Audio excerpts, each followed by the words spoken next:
I'm Donna Amaral Phillips from the University of Kentucky, the project leader for Dairy XNet. Today's webinar on handling high commodity prices will be presented by Dr. Norman St-Pierre.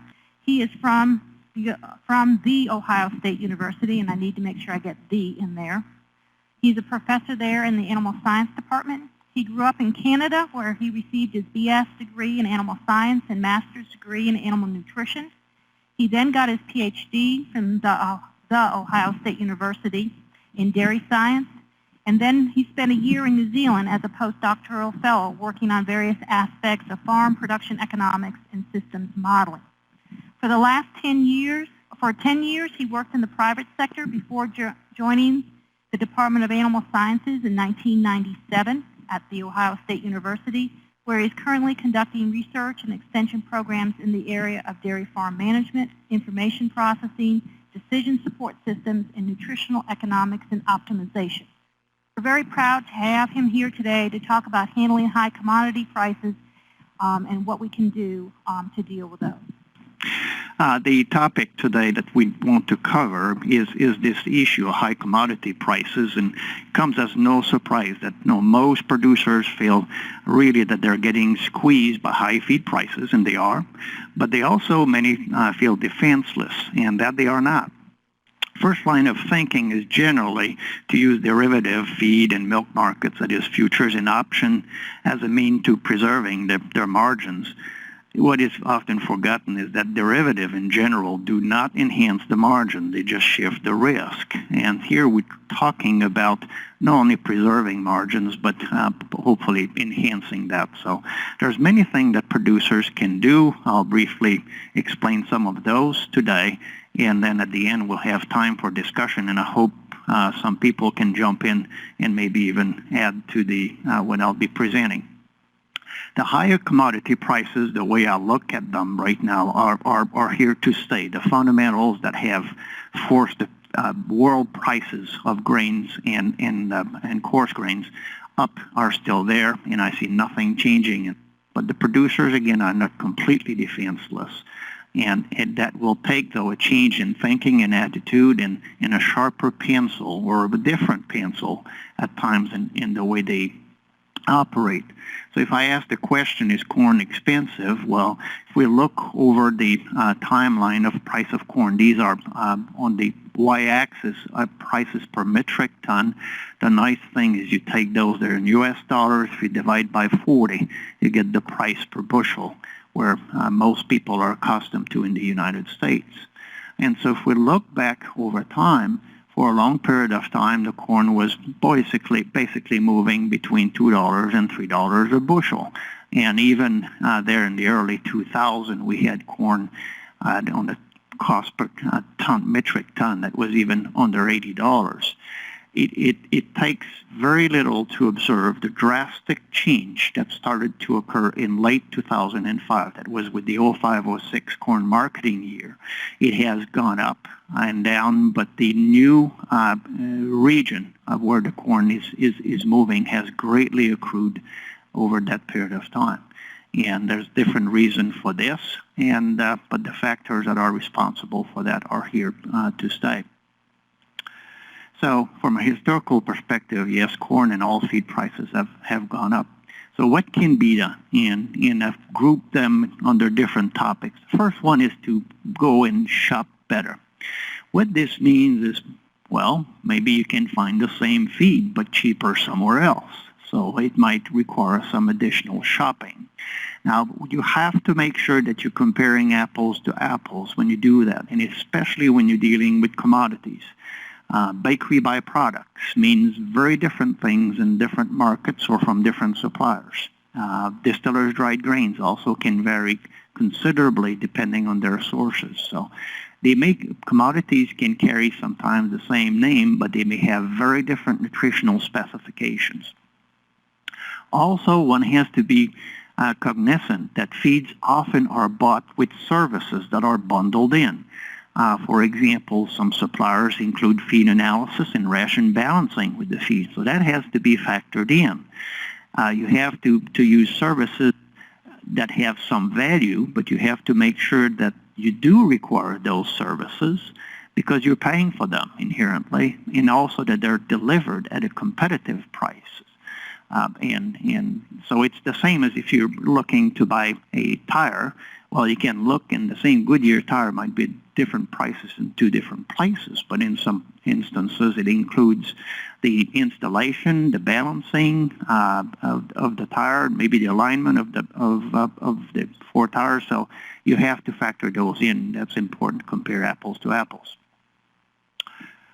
One thing that is often forgotten is that some suppliers will offer some cash discounts. And recently, I've came with an example of a supplier giving a 1% discount for paying 15 days early, as opposed to net 30 days. Well, that really means that you're getting a 1% for 15 days, and that equals to an APR above 25%. So it's an interest rate on an annual basis over 25%. You look around anywhere where you can invest your money right now, and if you find anything that is as safe as this, because this is guaranteed, that can return anywhere close to that, give me a call. And so this is, if your cash flow allows you to do that, this is a very direct way to reduce your feed prices. On the downside of this is I've seen also people using credit cards to do purchases, both in terms of feed and farm supplies. And there's nothing wrong if the balance is paid by month ends, because basically you're getting extended credit for at basically no cost.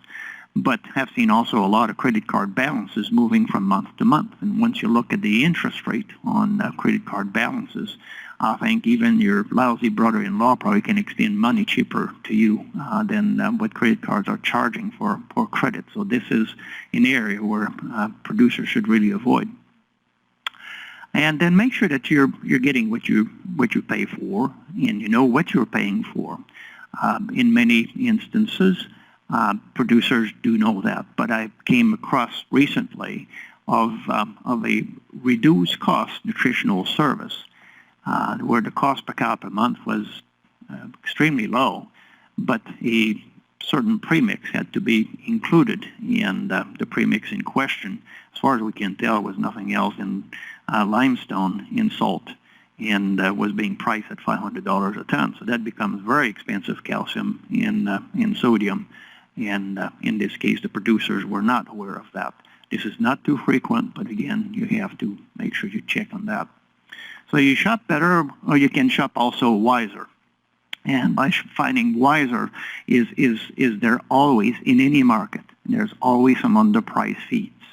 The feed markets move somewhat in sympathy with the corn and soybean, but it's the somewhat that is often forgotten. It's not a perfect market. And because of that, during different times of the year and in different regions of the country, you can always find some combination of feeds that can reduce your feed costs. And likewise, you can always try to avoid or reduce the use of feed that become overpriced.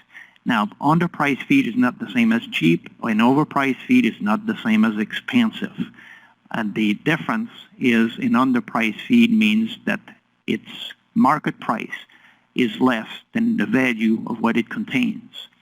And what it implies here is we're going to have to start comparing feed ingredient with different nutrition composition, and that becomes a little tricky. But it's no different than if I ask you, what's this house worth, or this one house, or all these houses. And in fact, in the real estate, the same method that we have used in the method I'll be discussing in a minute, which we have coined as the sesame method, the same method has been used in real estate. It's called hedonic pricing. And basically what it means, all different houses have different attributes. They have different square footage, number of bedrooms, number of bathrooms, square yard in the backyard. It has school average score on the ACT or ACT. You can line up. And if you'd have enough houses that were sold in the last few months or last year, and if you'd had the description of those attributes for all these houses, you could apply exactly the same method as Sesame to identify in the current market which houses are underpriced and overpriced. And this means the need we have on a nutritional basis is we need to compare feed stuff that have different composition, but we need to compare them economically. And that implies to determine the cost of the nutrients. All of this says that there's no value in a feed outside of its nutrient content. If it has other purposes, then this will not be factored in the method that we use. The assumption we're making then is that the feedstuff are worth and only worth the content of nutrients. And the buyers and sellers of feedstuff are coherent and rational. There are times we can question that on the very short-term basis, but on a medium term, this it applies. But the markets are competitive, and they need time, there's some lag to adjust. And so across all the different commodities there, you see that operating across different markets. So let's use a very simple example, and actually this slide will show a little bit how it can be outdated a little. If we have a ton of corn at $150 and a ton of soybean meal at $300 a ton, and we take the composition coming straight out of the NRC 2001 in terms of crude protein and then energy lactation, then we're basically saying that a ton of corn priced at $150 has 176 pounds of crude protein.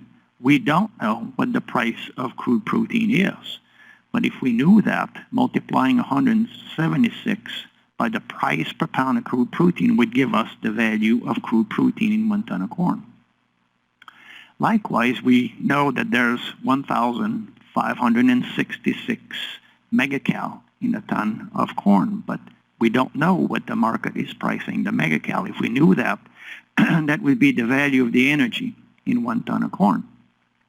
And likewise with soybean meal, and eventually one realizes that what you have here is a system of 2 equations and 2 unknowns. And we can solve for that, and you learned that about in 8th grade, and if you were to apply this, you would get out that a pound of crude protein is being priced by the market about 18 cents per pound, and a megacal of NEL would be priced at about 7.6 cents per megacal.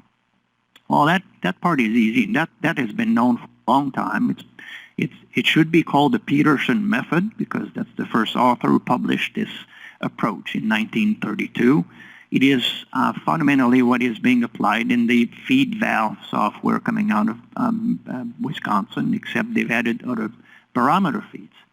Now, there's certainly some slight problems with this approach. The first thing is you always end up with this, that corn and soybean are priced, soybean meal priced exactly at their market price. Their worth is, their value is exactly equal to their market price. So they're perfectly priced. Well, what it means is they're never bargains either, and in a way you should never be buying them, and that's pretty distressing when you look at the volume that's being traded. The method, the way I just presented it, values only energy and crude protein. Now, there's nothing fundamentally wrong with energy, but crude protein, I think we all know right now that the different forms that crude protein can be contained in feeds would certainly give it some different values. And the method also eventually implies irrational buyers and sellers. That is, if you apply that over a long period of time and every week or every month in a given market, you end up that some buyers keep buying overpriced commodities and sellers would keep selling underpriced commodities. And in this very competitive days and age, it's very hard to believe that this could, in fact, happen. Now, what we do with the sesame approach is we use the prices in the composition of all the feeds, as opposed to just using corn and soybean meal, all the feeds traded in a given market, and then we calculate the cost of the nutrients. And from these, we can then calculate the value of any feed in a market. So we use the economically important nutrients to assess the economic value of feeds. What we have found when applied over a period of 20 years is about 98% of the variation in feed prices is explained by 4 nutrients in dairy. We'll be looking at those in a minute. It's very important to understand that in sesame there's no such a thing as a requirement. There's no hidden cal requirements behind either the software or the equations that we've used. It's just that we capture the market information and we back calculate the implicit state of supply and demand for the nutrients. Sesame does not look whether a feed fits. fitting is a tactical thing. Sesame is strategic.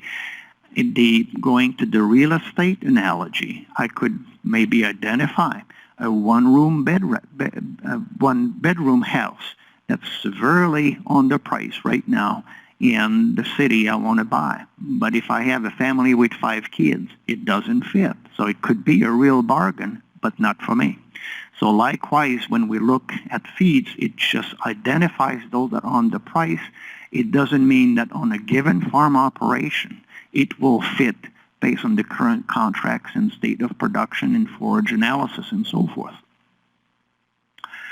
And lastly, the selection of different nutrients will yield different economic values for the feed. Well, that makes a whole lot of sense in that you don't get the same value for different feeds for a hog and a cow. And certainly that does reflect that you have animals with very different nutritional needs. The economic is also not the same if you apply that to their elite producers versus average producers, because with the elite, you're going to have to factor in different nutrients. That is, as you approach the rationing of very high-producing cows, herd above 30,000 pounds of milk per year, you are considering other nutrients. You are valuing other nutrients, and this will give different feeds different values. I ran the sesame as an illustration today. I used prices at the end of August in Pennsylvania.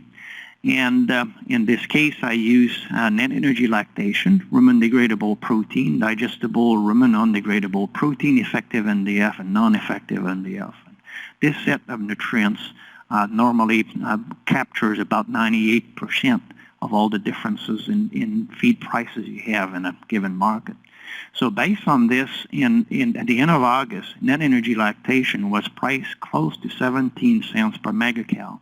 I remember not long ago running sesame in 2002, 2003, and the cost per megacal was 4 cents. And so right now we immediately know that the market is really pricing very highly the net energy lactation. Rumen degradable protein was negative 7 cents per pound, not different from zero, not significantly different from zero. And so what this means is right now at the prices that we had for all the feeds we considered in, is the degradable protein is basically priceless. It carries a value of zero.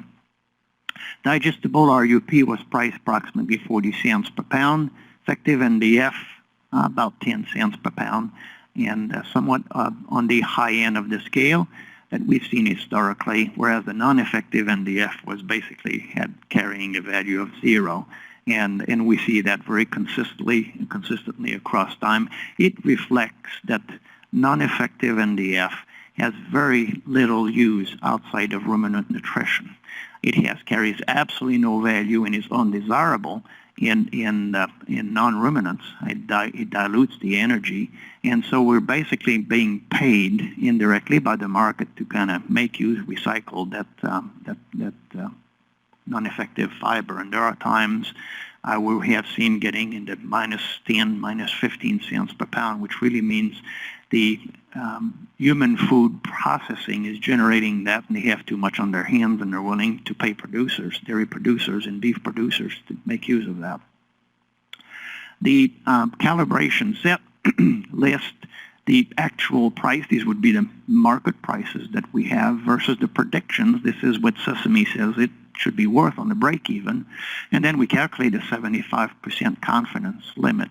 And so, for example, we can see that citrus pulp at $285 a ton is overpriced. The break-even would be approximately $247, and we're 75% sure that it's worth at the very most $265 per ton. So $285 exceeds that. This is an overpriced feed.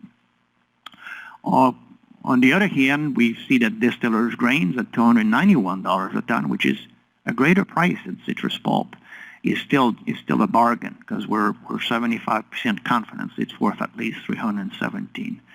You see how much of a bargain gluten feed is at $201 a ton, although historically this is expensive gluten feed. It's just compared to the rest of all the ingredients available, it's a bargain. Or was at the end of August. In the appraisal set, we have feed eater for which we had no idea what the price was.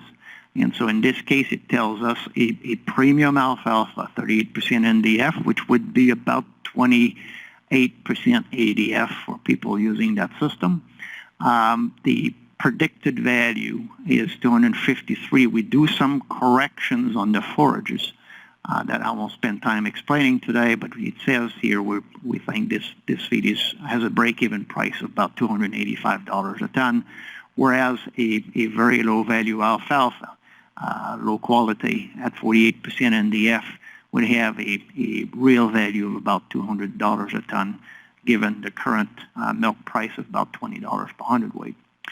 And while solving for this problem, Sesame figured out that there were 4 feeds that basically their market price didn't make any sense compared to predictions. And so from a Sesame basis, these are outliers. So blood meal, whole cottonseed, fish meal, and tallow were basically considered outliers, removed from the calibration set, move into the appraisal set, so and you can see the amount there. Now for blood meal, just remember, we did not factor in the lysine in this. This would be the Sesame solution that would be very usable for the average producers in Pennsylvania. We don't have a large number of herds over 25, 27,000 pounds of milk. If the state milk average is 20,000 pounds or less, there has to be a whole lot of cows somewhere around that average. And I don't believe that lysine is then a very limiting nutrient in those herds. So this is the middle of the road solution. Solution would be different if we had used a different set of nutrients. We also put for those that prefer visual presentations, we put our results in a figure. In this figure, any feeds that approximately sits between the 2 red lines would be feed for which their market price is about what they're worth. And so they're not a bargain, they're not overpriced, they're just basically being sold for what they have in. The feeds that exceeds the top red line are overpriced, and the feeds that are under the bottom red line are the bargain feeds. It does not imply that you can make a balanced ration using only the bargains. It does not imply that you can make a balanced ration without using any of the overpriced feed, but immediately you should have a good discussion with your nutritionist if you're using quite a few of the overpriced feed or not using the full complement of bargain prices, bargain feeds. If we look at soybean meal over a long period of time, from January 05, for example, in this case I stopped it at the end of 2008, you can see that in the red region, this is when soybean meal would have been overpriced. In the green region, this is when it was a bargain. And so it moves around, and sometimes soybean meal is overpriced, and sometimes it's underpriced. And again, based on not quite perfect markets, this is exactly what we would expect. And so the method seems to generate some pretty consistent, coherent results that way. Now, often here in Ohio, a lot of producers grow their corn, and I get phone calls here because I have an extension appointment, and a lot of producers say, boy, I'm glad I'm growing it because it's not as expensive to feed my cows. Imagine that, I'd have to feed $7.50 corn. And if that's what you think, then the person that's selling you corn is either incompetent or imbecile. If you could, on the market, sell your corn for $7.50 a bushel, then your cows are really paying $7.50 a bushel. The only difference is they don't have to write you a check at the end of every month, or you don't have to write a check to pay for that corn. In the long term, though, you better start thinking that whatever the market is really what your cows are paying for. It just is very much nicer on a cash flow basis. What if I summarize some of the things I have found, and especially over the last, say, 12 months, is currently the dietary energy. The cost per unit of NEL is well above the historical average, and somewhere between 2- and 3-folds what we had seen before. I do think that the policy we have on grain ethanol is at least partially responsible for that, but we won't debate that today. Discounted RDP prices we have seen going on pretty consistently. Depends on the amount of grain processing. The more processing we have, the more RDP we have available on the market, and these tend to be discounted. So very often we see RDP at basically at zero or slightly negative prices. Digestible, ruminant-degradable protein prices have been very variable, and they fluctuate pretty widely. So this is one you have to watch very closely, because it means also that the sources desirable sources will change pretty quickly through time. Discounted, non-effective NDF prices. This is here. As long as we're going to encourage the processing of all the grains for human food, we're going to have this. And we have seen somewhat expensive effective NDF, and I think especially this year in the western states we see that. Giving you an example on how that can be done, let's go back to what I would call the pre-ethanol era in 2004, and in that column I have put what would have been a very, and still would be a very traditional type of ration to feed. And in this case, I'm comparing that to what I could be doing using the sesame output and making some changes in the feed stuff and the amount that's being fed. Now, in this example, I am not changing the amount. The amount of forage fed remains the same. I am removing the wet brewer's grain, because in that instance, it was deemed to be an overpriced feed stuff, cutting the whole cottonseed by half, reducing ground corn by 25%, removing the 44% soybean meal while increasing the expeller soybean meal by half a pound.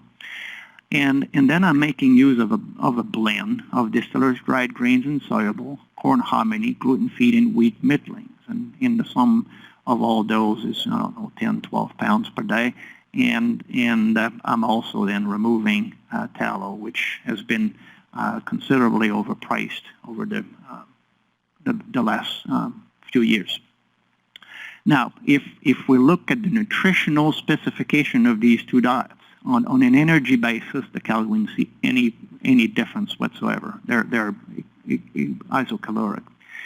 Crude protein in my revised ration is slightly less, because degradable protein slightly to remove some of the excess. It creates room in the ration. I'm able to raise slightly the undegradable protein. The net effect is that the metabolizable protein label MP is the same. And so from a net protein, those cows wouldn't see a hill of beans of difference. I'm able to raise slightly the NDF, increase slightly the NFC, and reduce the ether extract, the fat in those diets. The difference, of course, is the price of those two. And if I use the prices that were in place in 2008 when I created this example, then the cost of feeding the cows dropped from $6.10 per day to $5.52, which is a difference of 58 cents per cow per day. Same nutrition, same nutrient, same milk output, just 58 cents per cow per day less.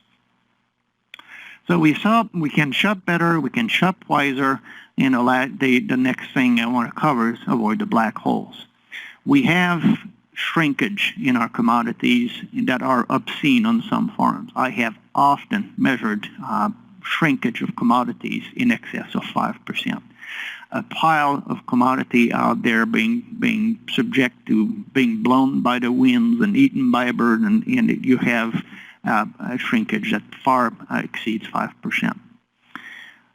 What sometimes we forget is we have shrinkage of silages that far exceed the 5%. We're very lucky if we have shrinkage of less than that. Well, let's see how that affects the whole price. If you want to price corn silage as of the corn silage season, this is when the decision is made to turn the corn plant into corn silage as opposed to corn grain. You can take the price of corn, the December plus the basis in your current local market, and if you multiply that by 7, that gives you the value of the crop standing in the field. So if we had $7 per bushel times 7, that assumes that the grain represents about 50% of the dry matter content of the whole plant. So you end up that the price of the corn standing in the field is $49 per ton. But you have to harvest it. Now put $5 a ton, transportation back on the farm, $3, Packing costs $2 per ton. Put some inoculants, put a plastic cover, $2. So now we're at $61. Well, if we have fermentation losses of 15%, I'm losing $9.15 per ton. My net cost for the corn silage coming out of the bunker silo then would be $70.15. That's a big difference from $49 to $70. Now and the 15% is not a gross loss. It probably represents in fact, maybe even conservative losses. Some producers have measured their losses, but what they're forgetting is the losses of dry matter in the silage is much greater than the losses of moisture. And so when you have a 10% apparent total mass loss, the dry matter losses exceeds 15%. But let's do a very nice job of using a very effective inoculant and a very nice job of packing fast and hard and covering very quickly and reduce our fermentation losses to 10%. In which cases the losses expressed on a per ton of silage is $6.10. So the cost of my silage is now $67.10. I have essentially gained $3 per ton, or approximately reduced by 5% the net cost of my silage to my cows by just reducing the fermentation losses. And this is an area where this year we can really emphasize our producers to, this is all in their own hands. It has nothing to do with market, has nothing to do with the Chinese, what the Chinese are doing. So avoid the black holes. And then don't cut the corners. And we do some of that. It is so easy to feed a one-group TMR, just one TMR to all the lactating cows. And I know how that works. And yes, it makes it immensely easy. But in the process, you're paying a penalty. That penalty used to be relatively small when we were dealing with $2 and $2.50 a bushel corn. At $7.50, that penalty gets considered to be considerable. What multiple grouping allow us is to feed more precise nutrition, to feed diets that are closer to the nutritional requirements of all animals in the group. It allows us to reduce our feed costs because we will have lower lead factors. What I mean by this is if we feed one group TMR in the whole herd, and let's say the herd is at 80 pounds, I have to balance the whole TMR for 95 pounds. If I start feeding 3 different TMRs in the herd, each TMR might be only about 5 pounds above the group average, and so I can lower my safety margins. It also allows better targeting of feed additive in value-added feeds. If we look at the additive especially, many of those really have most of their value around parturition or in the first third of lactation. If you feed a one-group TMR, you have to decide whether you use them, in which case all the cows have to pay for it, or else you don't use them and then you lose the benefits of these targeted additives in early lactation. Grouping also in grouping for nutritional requirements allow better control of body conditions and reduce nutrient excretion, which might become more of a factor in years to come. Now, I understand it's a pain in the butt.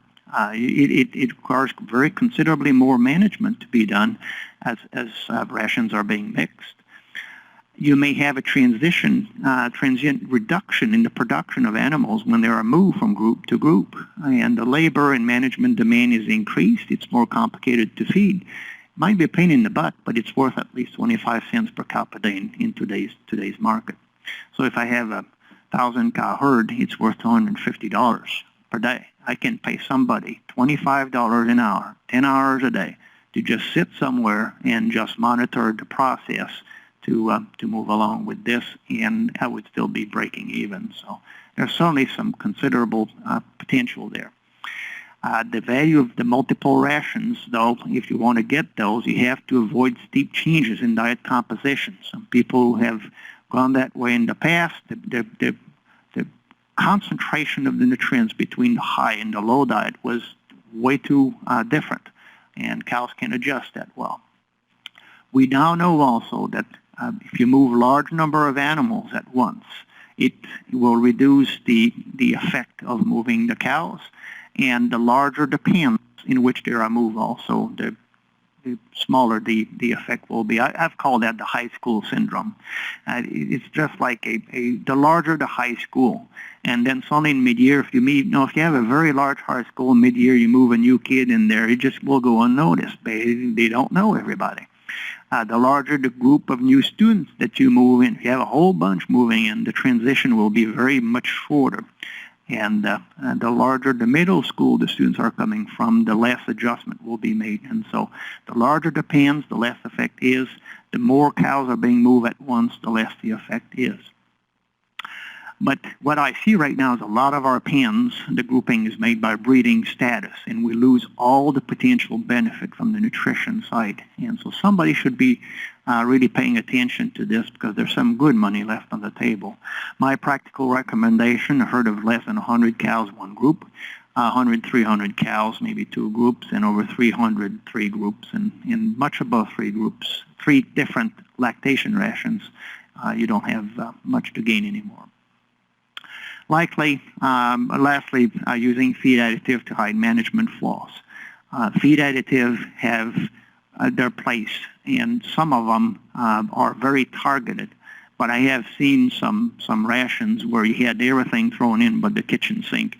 And once we start looking at what was being included in, a lot of that was to patch up the deficiencies in the management. And so, yes, we can do some of that using feed additive, but there's a point where we're really paying for the management flaws. The last item I have is reduce the welfare checks.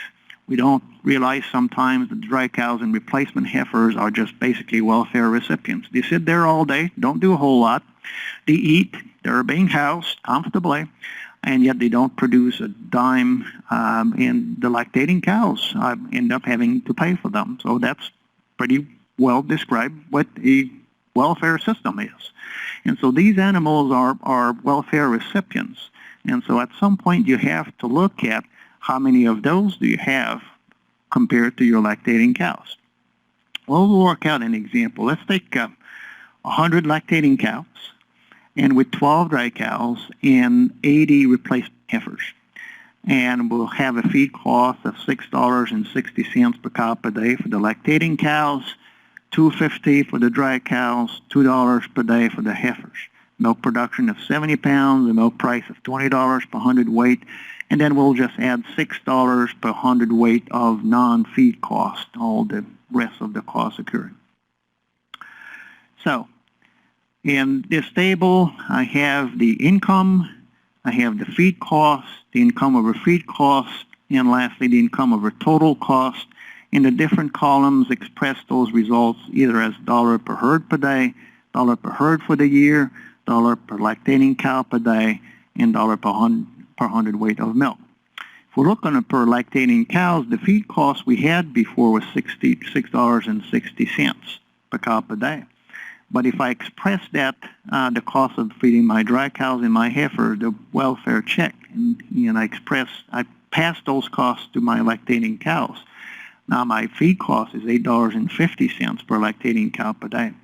A way to look at it is per hundredweight of milk. The cost of feeding the lactating cows is $9.43.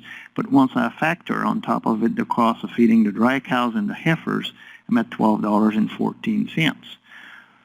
If we go to the bottom, what it means is along those parameters, my income over total cost is $1.86 per hundredweight per day. Now let's change the herd. Before we had 80 replacement heifers in this herd. Now we're going to raise that to 100. So we have one heifer per lactating cow. The rest of them is maintained exactly the same. And now we look at what happens to my income over my total cost per hundredweight of milk. The rest of the numbers could be looked at later if you want to. We had before $1.86 per hundredweight. Now we're down to $1.29. This is a substantial reduction in 30% reduction in the net income by just adding 20 heifers per lactating cows. The cows are milking the same. The price of milk is the same. The cost of feeding the lactating cow is the same. We've just added 20 welfare recipients, and in the process, we're being hurt by reducing our net income essentially by 30%. So at this point, I'm going to leave it at that. I've covered the different items I wanted to cover. Certainly there's a few people on the line. I hope we can have some discussion, questions, especially some other ideas. I see some names, some people who work very closely with producers, and I'd like to know what you think could be some additional ways that you can, that producers could be facing the high commodity prices that we have. So thank you very much for your attention, and I'll open the line for the discussion. Thank you very much, Norman. We greatly appreciate your willingness to share this topic with us. With that, I'd like to open it up for questions. Well, I have two here on the chat box. I have first one from Maryland asking if anyone had tried to place a value on effective fiber. And yes, we have. We're explicitly do that. The effective fiber is almost variably priced positively, would average in the Midwest somewhere around 5 cents per pound, has gone up over the last 6 to 8 months, is somewhere around the 8 to 10 cents per pound currently.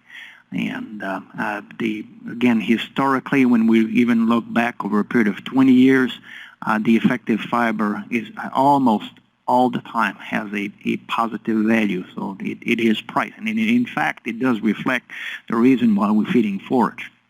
Another question here is, how can you apply sesame in other countries? And in fact, it's quite easy.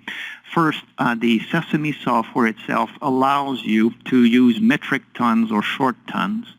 And even in countries where they prefer to use joules as opposed to megacals, we have that option in there as well. So from a nutritional standpoint, you can convert those easily. You have different currencies in other countries, and all you have to do there is to be consistent. And so you can put all your prices for feed in, say, in Mexican pesos per metric ton, and the value of your nutrients then will be expressed in kilograms or megacal per, expressed in pesos. And the value of the feed that will be calculated will be in Mexican pesos per metric ton. And so as long as you're consistent and put everything under the same currency, then the results are applicable. Norman, I have a question. You had, on one of your graphs, you had corn silage, that it was a bargain. Could you give a value that the program Sesame actually came up with for the value of corn silage? I was curious what it was coming up for value. The value of corn silage right now exceeds $100 a ton, and it is if you think of it, if you summarize what I presented in a way, we're in an era of very expensive dietary energy, much more so than protein.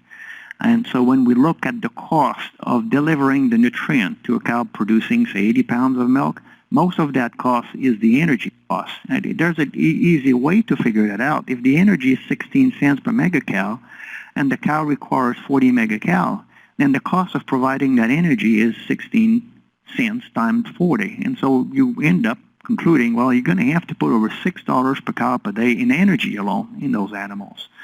And so that's something that has changed quite substantially since about 2006. Now, corn silage is a forage that has a relatively high energy content. It comes with some grains in a way. And because of that, then the value of a ton of corn silage relatively to other feeds is much greater today than what it was 5 or 6 years ago. Now, this does not mean that I would be willing to go and pay $105 a ton. Now, if it's the last thing available, yes, I could, and it means I'm still coherent. But it means it is worth at least up to that. And when you talk about corn silage, you're talking about conventional varieties, not brown midrib, correct? That is correct. What is the spread between brown midrib and conventional? I haven't done that, and the difficulty that you have there is whether you want to give the attribute of brown midrib as a concentration of nutrients, and we can. But I don't think it would incorporate all the additional value, because what happens with brown midrib is they also end up eating more. It creates room, and the fibers digest. It's not only more extensively digestible, but it also means it leaves the rumen faster. It gets digested faster there, and so that factor would not be properly accounted for in sesame in the current version. You would have to add this on top. Thank you very much, Norman. We greatly appreciate you taking time out of your schedule to be part of this webinar series and provide information to producers in our industry as we go forward and try to deal with higher energy costs there. Thank you very much.